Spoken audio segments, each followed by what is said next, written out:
Light Talk. Lumen Brothers. Light Talk.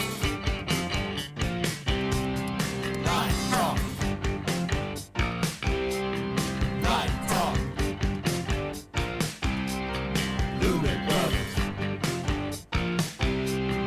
Light Talk.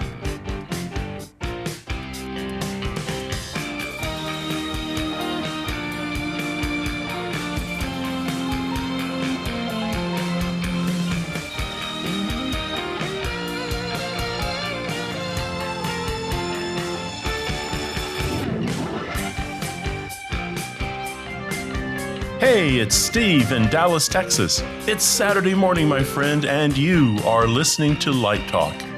Good morning. This is Ellen in Chili, Philly, and today we are discussing missing gaffer's tape, buying Followspots, fine-tuning transitions, and pacing yourself, all on Light Talk.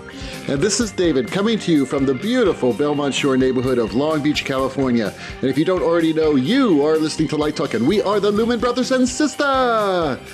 Welcome, everyone, to episode 243, and fresh back from Sin City, Las Vegas. Well, the three of us. We got Steve, David, and Ellen. Ellen, you survived it. You probably had the most difficult job of the entire conference, and you made it. Congratulations. I saw her in the other conference playing Magic. She was in the final round of the Magic. Oh, Ellen, have you been able to rest at all? Yes, I have survived LDI. I am still sort of in napping mode. I took a red eye on Sunday night, which almost killed me. I'm not sure I would do that again. But, we're really happy we did the show. I think all of the people who were there had a really great time. Absolutely. And we're already working on 2022. So wow, it was a good experience for everybody. Yeah. What do you guys think? First of all, before we get to our impressions, which were very favorable, I'll tell you right now, you really pulled this one off, because I have a friend who does what you do in the advertising business. They basically do big, they manage conventions and do all that. And they try to find, people to come and show their products. And she is having a hell of a job trying to do it. And she is, it's tough. It's really hard to find manufacturers who are willing to spend money again and get back into it. And I thought personally that it was a very successful show. Now, I was only there for like 12 hours, just so everyone knows. Yeah, because you had a gig Saturday night. I had a gig Saturday night. So Lori and I drove up and we made it like 2 hours before our show was going to start. I had enough time to go around the floor. We got there early enough. I got to see the floor. And then we did the show, and then we crashed on Friday night. And then first thing Saturday morning, we went home because I had a gig with my band on Saturday night. But I saw a lot of people in the other bars. I saw Deanna Pageant from Chauvet. She was raving about it. So there was a lot of good stuff. So I think you should be proud of yourself, Ellen. I think this was a tough one. Yeah, thank you. And I really think that part of that is the makeup of our industry. And, a lot of people have been at LDI every year since the beginning, or for the last 10 years, the last 20 years. And it is a real community. And I think that it's different from a lot of other industries. In this industry, you could be working for a manufacturer one day, but also be a freelance designer and also be a distributor of some other product. And the fact that the borders opened and a lot of people were able to come at the last minute, everything sort of worked in our favor. So what do you think, Steve? Did you have a good time? Absolutely. Absolutely. There were a couple things struck me about LDI. And one of it was I could actually hear the people who were speaking to me because there wasn't like loud driving music in the background. So that was kind of nice. Except the Tesla Coil that interrupted every conversation, What? but is a really cool product. What's a Tesla Coil? I missed this. Oh my God. It's an incredibly loud thing that makes a giant lightning bolt. How did I miss this? You couldn't have. I did. That sounds like an incredible product. So it's a lightning machine. Fantastic. And I think they mostly use them at like loud outdoor music festivals where the just blends into the background. It looked great. It was sort of like a Wow. foghorn reminding us what time it was every half hour. Oh, I see. So everything just like goes to like this nuclear explosion type of look? Yes, just for a minute and Just then like a flash? continues. Wow. Yeah, but it's very cool. Well, it's not a flash. It's a big old bolt of lightning that's, what do you think, 10, 12, 15 feet long? I mean, it's pretty big. Yeah, it's huge. Wow. And it just cracks. It's like a scene out of Frankenstein. It's just a huge electrical discharge in the air. It's very impressive. I can't believe I missed this. I think that would have really made everything, that would have capped off my weekend, seeing Absolutely. that bolt. Next time, don't miss Tesla. No, I drive a Tesla. Why would I miss a Tesla bolt? You know, the thing I thought that was really a big hit What? were the breakout stages inside the showroom floor. Yes. And I attended 2 discussions. I went to Ethan Steimel's Artistic Finance, which was really great Yep. to kind of tell us about how to manage our money and retire. And the other one that I never thought that I would actually sit through, which was, 2 hours, but really enjoyable, was the PRG discussion on troubleshooting. Yeah. Well, Chris Conti is a great speaker. He really knows his stuff. And that we did that session a couple of years ago, and it was so popular. People kept saying, "I missed it. Can you bring it back?" Yeah. Kudos to Chris. It was he does a great standing job. room only. There were people lined up outside whatever number of chairs you had in there, which was Right. considerable. There were people just gathering around listening to what he had to say. And of course, the LDI circle bar. Oh, Yes. yeah. That was genius, The pure circle genius. bar. Well, we figured if the Hard Rock wasn't going to have it, we were going to have That's it. right. That's right. But I have one suggestion for you. Next time you do that, have more bartenders. There was this this line that went in the back, and then Lori and I looked at each other and we said, no, we need a drink now. So we went over to the hotel. But yeah, that was fun. A lot of people are having a great time. People were being reacquainted after like 2 years. You know, a lot of people, I hadn't seen some people there in 2 years. Yeah. I saw Ann Militello on the floor. You know, she told me about her thing. I think it was Women in Lighting? Yeah, there's an organization called Women in Lighting that's based in the UK, but is very international. And Anne is a member. Uh-huh. Well, she represented them and sort of did a little encapsulated history of the pioneers, from Loie Fuller to Jean Rosenthal to Peggy Clark to Jennifer Tipton and to the next generation. And interestingly enough, Ken Billington was in the audience, and he had known or worked with almost all of those women. And he kept, adding little comments, and it was really, really wonderful. Oh, I'm I sorry think there's a missed that. big amount of work to do there to create a real archive about those people, the real pioneers. That's amazing. That's really amazing. So yeah, brava on the circle bar and brava on those breakout rooms. And we need to talk to you about the Light Talk Lounge. Well, yes, that was funny because when I was naming those, I went, "Oh, industry biz, light talk." So that has a ring to it. I was tempted to put a piece of gaffer tape over the S. I had it in my hand, but I thought I'll get in trouble. Well, if we do that again next year, if you want to record live from the show floor, we'll put you in the light talk. That would be lounge. fun. We could do that. We should do that. I think we do some giant combo event with Artistic Finance and Light Talk, and surely there's somebody else out there. Yeah, Well, there must be something. there's Corey Paddock. Right. There's the Geezers of Gear. Marcel did his in a room, but if he wanted, we could have a little podcast studio out there. And we had a lot of podcasts going on this year. That's really cool. That's great. That's really cool. Well, it speaks to what LDI is. It's more than just the showroom. People seem to forget all the educational things going on and everything that's going on around the product demonstrations. Exactly. So, Right. Yeah, you're exactly right. It's sort of like a magazine. If the exhibitors are the advertisements, as it were, promoting their products, the content is the articles. So it goes hand in hand with a publication. Uh-huh. Well, again, great show, Ellen. Congratulations. Absolutely. Thank you. But Thank let's you. get started, with a little bit of industry news. Industry news. First, we're going to start off with some very sad news. Our longtime friend Joe Tawil passed last week, I believe it was. On Friday. Yeah, right 19. before. Yeah, we just heard Yeah, that. interesting because I think he was one of the very first exhibitors at LDI. Yes. A great friend of Pat McKay, a great supporter. Right. And that he passed on the opening day of our coming back is sort of poignant.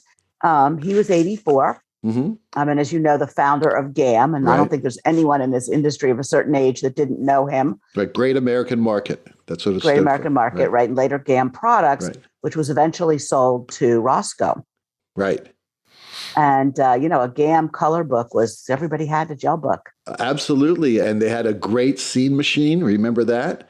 Yep. The wonderful. Yep. So I used that when I was a student quite a bit. Also, their gobos. No offense to Roscoe, but back then I preferred GAM gobos. But yeah, so our deepest condolences to Joe's family and friends. I mean, he made so many friends over the past 40, 50 years. God bless him. So anyway, that's our bad news today. However, we have a little bit of good news. We did our LDI show on the floor. What was it? It was Friday afternoon, and we had a really good crowd. And I don't know if you heard about this, Ellen, but we had this little competition. Everyone put questions into a stolen ice bucket from the Westgate Hotel.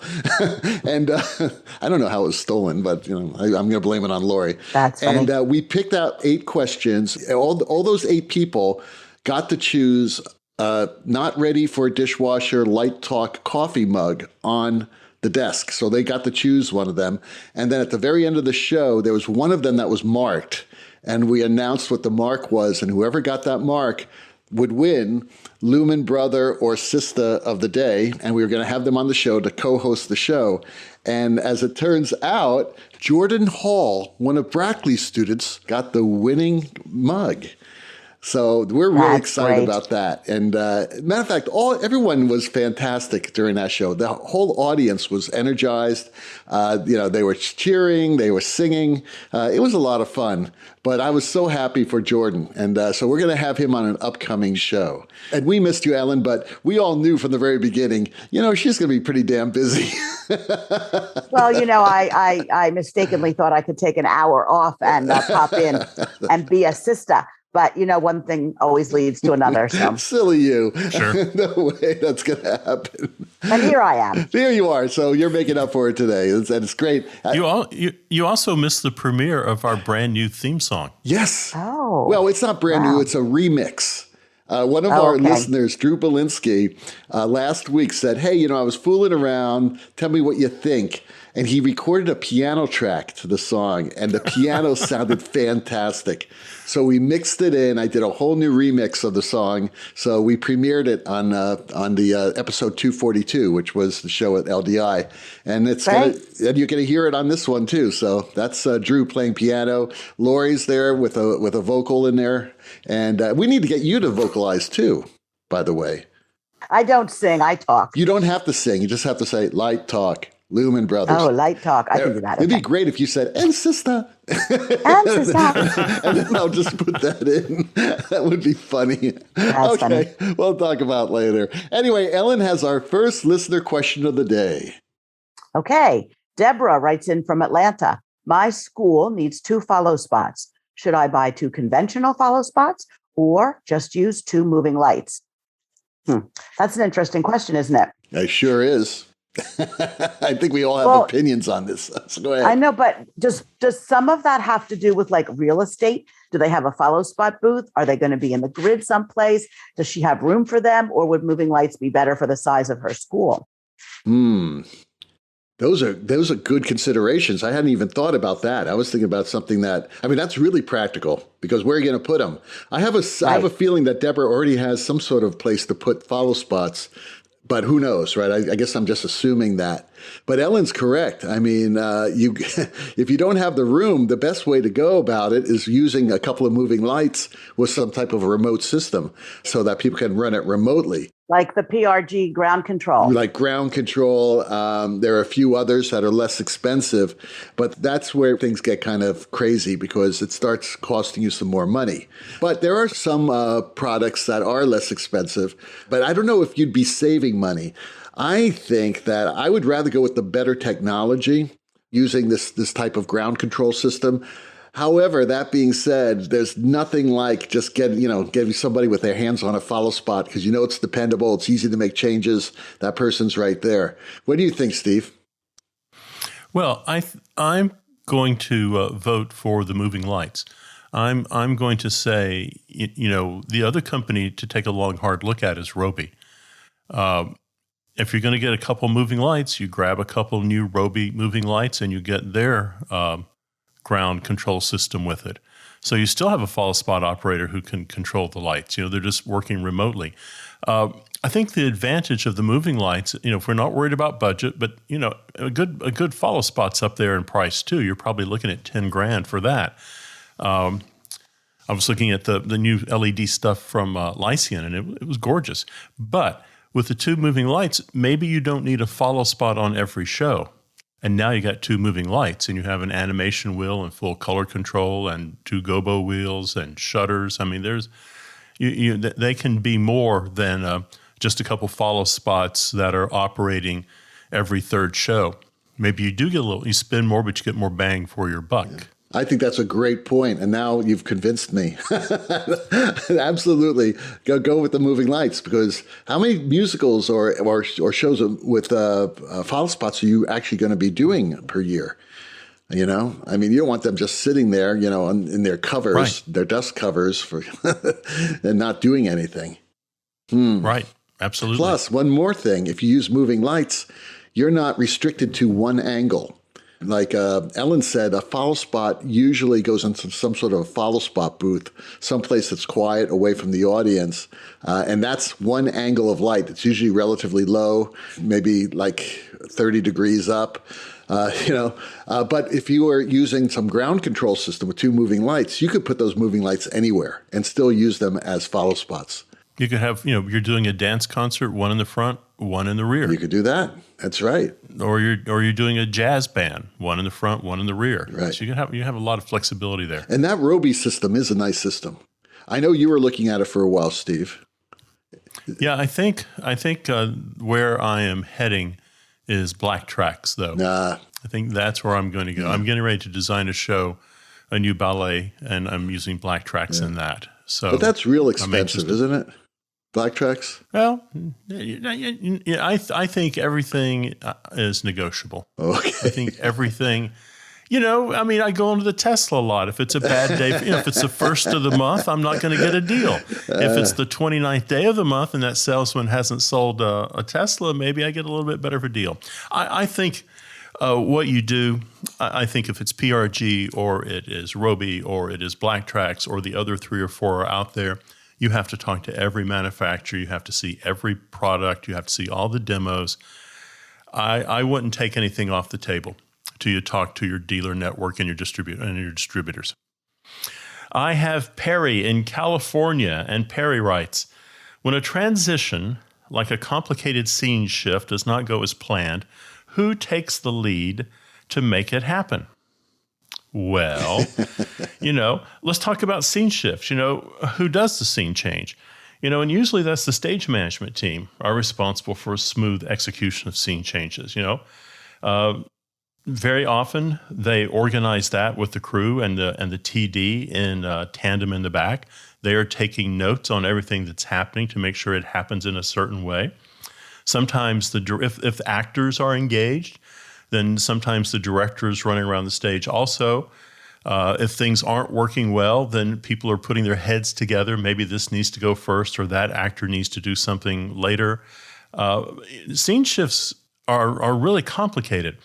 I think when you're doing a scene shift, the thing you kind of want to avoid, Perry, is you want to avoid when the scene ends, you want to avoid going to a blackout and then turning on the blue work lights at a really low level. And then you want to avoid the stage crew walking out there and shuffling around on stage trying to find their spike marks. And then you want to avoid turning the blue lights off again, going to yet another blackout. And then the actors walk in and then the lights coming up. I've never seen that in all my years of theater. Maybe I've just blocked it out. That is the most common scene shift transitions you've ever seen. It's awful. It is why we have a tech rehearsal. That's right. It is why the crew deserves a chance to get it right as opposed to kind of fighting their way through it. I mean, it comes down to, really good scene shift is you could if you want to get real current, You could do your scene shifts in previs. Or you could just take a white model and have scale pieces of the set and move those pieces off into the wings and see where things fit and where things don't fit. But it has to be practiced and laid out, as opposed to saying, well, we'll figure it out at tech. Or what's worse is the chair comes off stage and they put it in 3 different locations, or a hand prop comes off and it doesn't go back to the prop table. It's just got to be organized. I believe transitions separate the professionals from the hacks. And I'm talking about lighting designers. Lighting is just one element, but it's probably the most effective element of scene shifts and transitions. And even though we have planned it out, we all say, okay, the lights are going to go down and do a focus right. We're going to start the scene shift stage left, and the truck is slowly going to move off stage left. And then this person's going the actor's going to move down stage. It's going to be picked up by a special. And then the rest of the other truck moves off, and the new scenery moves on. We plan that out. That's something that's all planned out from the very beginning, before you get into text. And even though it's planned out, sometimes it does not go correctly. I mean, there could be a problem with getting the furniture on. There may be a drop problem that now it's impossible because the drop has to wait till the truck to go off for it to come in. Even though you think about it in advance, sometimes you're making some adjustments to the line sets, and that drop now won't clear the truck, and now you're going to have to change it. And it's really up to in my experience, it's up to the team that's there at the tech table, right? And the stage manager is part of that team, a very important part of that team, by the way, because sometimes it's calling a light cue a little later or a little earlier, or getting that that artist off stage faster or whatever. So you have to be able to think quickly at the table and say, okay, what if we lag this cue, right? We instead of it being a 7 count, we make it a 10 count, and then you call it on this note right here on this bar, and then that truck can start moving on a little faster. Or it could even come from the set designer, or it could come from the director. Sometimes will solve the transition problem, but this does happen, and that's why I say this is where the professional lighting designers earn their money. And this is something that Steve Strawbridge used to do brilliantly. I'm sure he still does it brilliantly, but when I actually watched him work, I couldn't believe the type of problem solving that he would create just in the moment. It was amazing what he could do. And I think with experience, you get better. But you really have to look at the scene shift or the transition holistically in order to make it happen. As Broadway shows get so complicated and stuff with so much automation, in Lion King, there's that giant scenic piece, I think it's called Pride Rock, that comes up. And I would imagine that maybe once a year it just gets stuck. Or there was an Aladdin show at Disney, and there's a giant jaw thing that opens as they go into the cave. And sometimes that didn't work, or the magic carpet got stuck. So, then what do you do? Right. The people who do this really well is Cirque. Cirque does these scene changes really well, and how they stage them, if you look at, there's a DVD, The Making of Ka, and part of that is how the TD has handled all of those shifts that have to happen. And they have it down. We got 8 seconds to do this. We have 32 seconds to do this. And they stage it as clearly as the act on stage has been staged. Cirque does it really well. And they've got usually about 14 other characters on stage doing things. So you don't even realize so much what the technical change has been until all of a sudden there's acrobats in the air above your head. Right. Yeah, well, that's great when you have all those people that are so talented. Yep. You're talking about technology, and how that has both complicated things and made them easier. But, doing effective scene shifts go way back to the great Broadway musicals of the 50s and 60s. Even though, we just had lighting control and we had, scenery that would truck on and off or fly in and out. The masters of doing that were people like Bill and Jean Eckhart and Theron Musser, right? And George Abbott, who was the director of that team. And they would create the most marvelous scene. They look so seamless, all those scene shifts and all those transitions. And I must tell you, I was very fortunate to have learned under Bill and Jean that I saw how clearly you have to think about it when you're in a rehearsal. And that is, I think, what this question's about, is how you handle it on the spot in a high-pressure situation. Yep. And our musicals have changed a lot, too, taking nothing away from Bill and Jean. But, we had remember the days of the mighty N1. Right. And all of a sudden a drop comes in and there's the little scene down there while the magic is happening behind it. And if you look at some of the great opera houses, there's a whole set setting off stage that can be tracked on while another one's being pulled off. Stage left, stage right, up stage and down stage and down. I work in these opera houses all the time, and an entire set can sink down to the basement and the set rolls on top of it. Yeah, I mean, that's great, but in a Broadway house, there's this great short video about the scenic design on Beetlejuice. And David Corns is explaining how they do the scene shifts.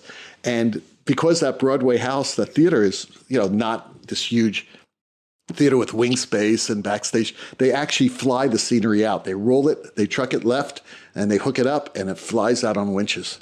And it just stores up in the air. Yeah, do you remember Sunset Boulevard? The same thing. Amazing. Pretty cool. If you ever want to have some excitement, go backstage during a major opera, right? If you know someone, don't get on stage, but watch. Because during the scene shifts, there's a choreography. And if you're not in a certain spot at a certain time, you could be trapped by, tons of scenery. As an assistant line designer, I would have to make sure that all the floor lights were focused correctly before the next act would go up, or the next scene, actually. And there was only 43 seconds of music to do this. So I would have to move from this point on stage to that point on stage, this point on stage, just to avoid not getting locked in so I can actually do the light check. It was nuts. It was crazy, but a lot of fun. Well, you are listening to Light Talk, and today we are sponsored by Better Than Nothing Industries. Do you find yourself at load-in asking, where is my gaffer's tape? Then you need Gaffer No-Go. Gaffer No-Go is the 8-foot training leash for your roll of tape. Just clip the No-Go device onto your work belt, attach your tape, and never worry again. That's right. Every time your tape starts to wander off, if you know what I mean, a quick pull and Gaffer No-Go brings it right back. If you like that, then you'll love the Octopus, an 8-armed version of the No-Go. Just hook up your load-in crew and they will follow you around like a pack of hungry hound dogs. While you're at it, ask about Jaws, our adjustable wrench. It works on both metric and imperial nuts and bolts. Never carry 2 C wrenches again. Shipping now for Hanukkah. It's not perfect, but it's better than nothing. And now back to Light Talk. Well, the sound of those rabid ducks means that once again it's time for Let's Talk About. And today's Let's Talk About is all about, how do you use staging rehearsals to evolve your design? So understand what staging rehearsals are. I mean, that's a term that's used in opera a lot. But also, you could call it blocking rehearsals if you're in theater or whatever. But the question is A, how much time do you spend in staging or blocking rehearsals? And B, how does that help to evolve your design? What do you think, Steve? If I can, I spend every minute of my life in staging rehearsals. And I'm sitting there with a notebook and I am sketching. And I am all of a sudden sketching that scene and I'm looking at it and I'm going, oh, they're coming from stage right. Do I want them to walk into light or walk out of light? I'm starting to draw in how the cue that the director and I have talked about is going to evolve as his or her blocking evolves at staging rehearsals. Because so much of this has to be ready before you get to that point. The staging rehearsal is really important to me. It's where, if I have the time, it is where I really learn the subtleties of a show, and it helps me so much. It's just, I really get to know the show through the staging and blocking rehearsals. Would you ever take a computer with a previs into those rehearsals? No, because I'm not fast enough to use a computer and previs at blocking rehearsals. I'm just not fast enough, but I'm pretty fast with a pencil. Okay. And I can sit there and really go to town. A few years ago, I went out to visit a friend in California who does a lot of television, and he's probably in his 80s now. But he was sketching and drawing masterpieces. He was working on a production of Guys and Dolls, and his sketches had human figure actors dancing in them. I mean, he was incredible. He was like those guys, on the boardwalk that do the caricature of you in 5 minutes. I'd never seen anyone sketch as well as him. I mean, it was inspirational. But yeah, previs is great. I'm just not fast enough to do it live. I must agree with you, Steve, that I would spend as much time as possible as well. As a matter of fact, probably the most common argument I get in with producers and production managers is about when I arrive in the town. Because normally they want the lighting designer to arrive like one day before focus. And that's too late. And I tell them that. I said, no. Back up at least a week. Because that is where you learn about the show. You learn it in blocking and staging rehearsals. And the show is evolving because what you and the director were talking about 3 months earlier, as soon as they get into the rehearsal room and they even that first read through of the script, things are changing. Things are evolving already. So I highly recommend if you're doing a show and you're in town make sure you're there for that very first read through and sit in as many rehearsals as possible. I've mentioned this on the show before. I'll just mention it quickly again. When I go into a rehearsal room, I look at the tape on the floor where the set is, and I sit down and I visually create that set in my mind. And that set is always there. And as the actors walk through a door, I see them walking through the door. This is just something I've always done. And then I create lighting over it. I say, okay, I know this is going to be a very, very sultry look. So it's going to be very dark and dingy. And I see it. I imagine it in my mind. And then I see how it works with the design, with the actors, how they're relating with that light. And I know if there's like a light coming through a window, I see that light coming through the window. And I'll tell the stage director, I say, if that actor moved downstage 3 feet, they'll be in this great light coming through that window. And again, not all directors think like this. And they're saying, oh, you're right, David. We talked about that window light. Well, I saw it because I was watching it and I saw that light, in my mind's eye. So that's how I use staging and blocking rehearsals, because you just learn about it. And there's nothing wrong with changing your design. That's really the beauty of what we do as lighting designers. We're able to be flexible all the way to opening night. If you're a set designer or a costume designer, there's very little you can do except for cutting things. You're not going to build a whole brand new costume unless there's a lot of money in the budget. So as line designers, we can make those changes. I was just thinking, your discussion about the director, you can take that a step further too. I think when you're working with a highly skilled acting company, we forget. The actor also walks on stage and says, Mr. or Ms. Director, if I walked down stage, then the next cross up stage, all of a sudden really skilled actors bring 5 or 6 ideas into the blocking rehearsal also. I encourage my students to take a tripod in, throw an iPad on it, and also record what they're seeing. Certainly if they're at staging rehearsals for dance, go in there and record that thing so you can look back at it at your leisure. So spend as much time in rehearsals as possible. I believe we all agree on that. David has our last question. Well, Roger in Miami writes, what techniques do you use to pace yourself during 10 out of 12s? Hey, they said the dirty word. Well, that's a loaded question. Well, that is a very loaded question. USITT recently did a webcast called No More 10 out of 12s. And a lot of people in the industry feel that 10 out of 12 rehearsals, 6-day work weeks have always been sort of part of the deal, but that people, I don't know, did they take pride in pushing themselves far beyond their physical and mental limits? Or is it something that should really be evaluated and not happen? Well, let me just say one thing to throw in the conversation too.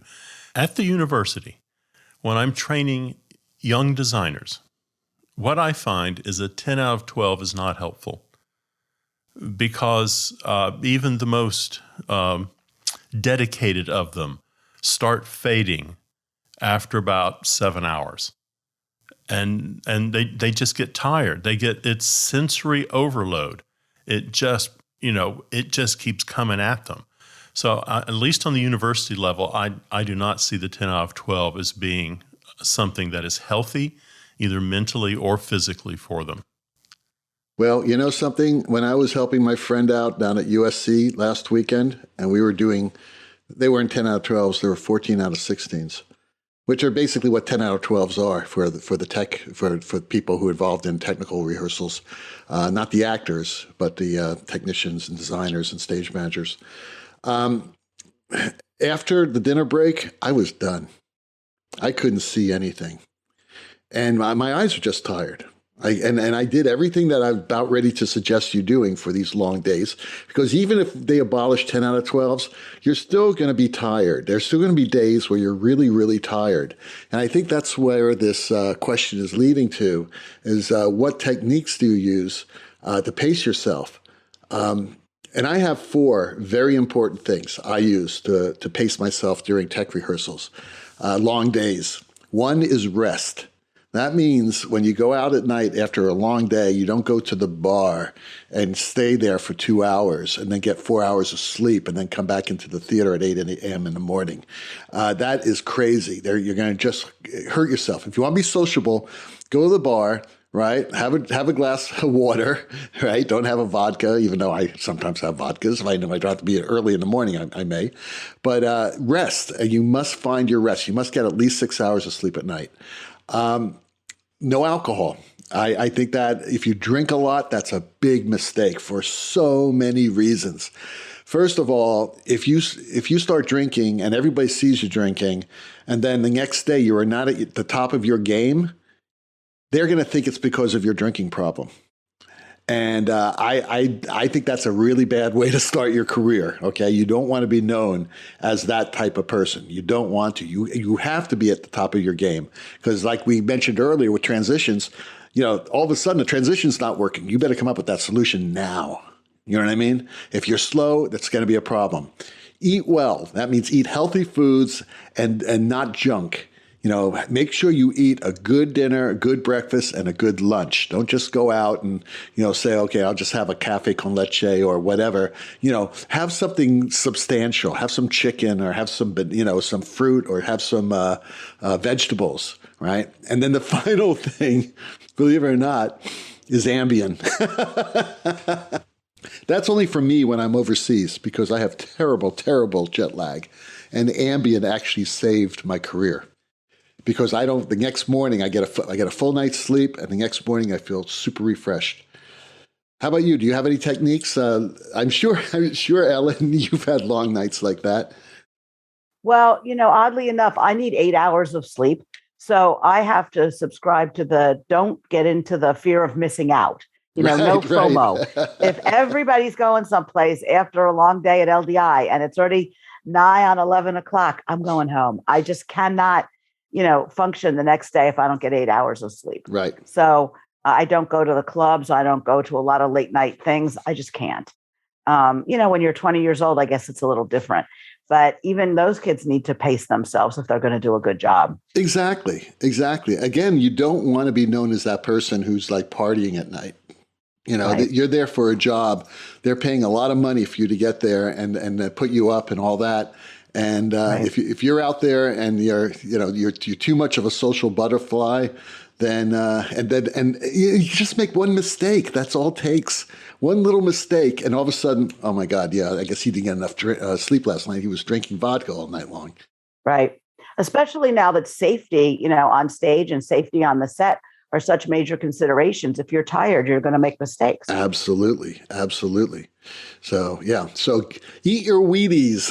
Remember that. And make sure you have food at the table. That's very important. And good food, too. Like our tech table turkey loaf. That's for next week. There you go. Whoever needs get something to eat, Light Talk, we have it. Pet Table Turkey That's funny. Loaf. Happy Thanksgiving, everyone. Well, the rocking sounds of the Luminoids tells us that once again you've spent another morning listening to Light Talk. You can hear our show on Spotify, iTunes, Google, YouTube, livedesignonline.com, Amazon Prime Music, and just about every other podcast site out there. Check out our website on lighttalk.org and be sure to follow us on Facebook and subscribe to our podcast. That way you will not miss a second of Light Talk insanity. No guarantee is offered regarding the accuracy of any statements or opinions made on this podcast. However, If you do decide to litigate, the law firm of Fletch, Flock, Blair, and Glare and their paralegal Snoot will defend us until our retirement funds are depleted. Light Talk is written and produced by the Lumen Brothers and Sistah, coming to you from Long Beach, Philadelphia, and the Republic of Texas. And be sure to join us next week when we chat about more useless things and explore the crazy shenanigans in our industry. Light Talk, broadcasting questionable Lumen knowledge and humor around the world. So we'll see you all next Saturday morning. Bye-bye from Light Talk. Toodles. Bye.